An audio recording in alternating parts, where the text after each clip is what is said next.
Assalamu alaikum wa rahmatullahi ta'ala wa barakatuhu masu kallo da saurare dai kamar da yadda kuka sani ni ne Abdulhadi na Annabi mai waka tare da Ustaz a daidaita ni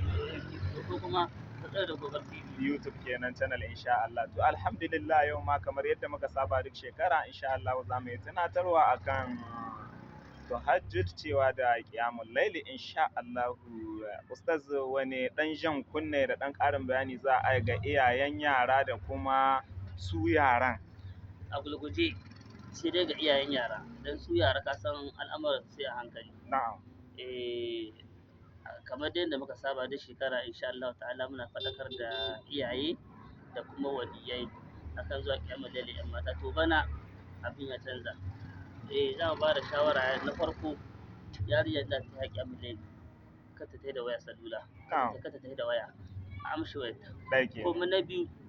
masallacin unguwa ka auta shi a tai na wata unguwa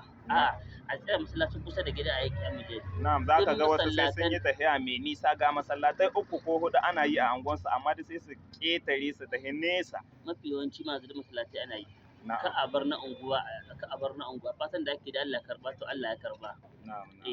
Abu na biyu abu na uku kuma na ƙarshe shine da cewa kada ta ita kadai ta tafi tare da wata duk da dai na unguwa ne in babu wadda za ta tsaya tare da ita kanuwa magajiya uwa yar uwa kaka da sauransu a tsaya ko da nafila ce raka'a 2 a yi gida ya yi alheri a karanta falaki da nasu cikin shafa'i da wuturi haka a karanta da ko tabbata da a karanta da inna a tsena sannan sai shafa'i a karanta da wuturi a karanta sabbi da kuma suratul kafirun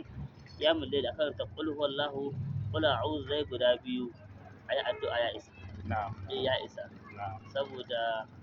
akwai kasan su mafi yawancin 'yan mata hankalin su ragage ne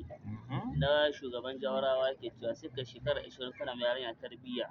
amma dan ya rabo ya zo cikin minti 15 sai mai da zero kwantar sai bar wani komi da komi na har kuka ta kiyama da waya ana ta ana WhatsApp ko ana apple to da wake WhatsApp din ba za ta yi wajen Allah ba za mu Allah ibada to ai shi Allah alhamdulillah ce take da Allah ba salula ba ba WhatsApp ba a gurguje da kun da sai zuwa kawayen iya to Allah sa mu dace Allah sa mu yi muwafaqa da darajatul qadari kuma Allah ya sama da cikin wanda za a yantawa cikin gauta mai albarka fata alkhairi wassalamu alaikum wa rahmatullahi wa barakatuh Allahumma amin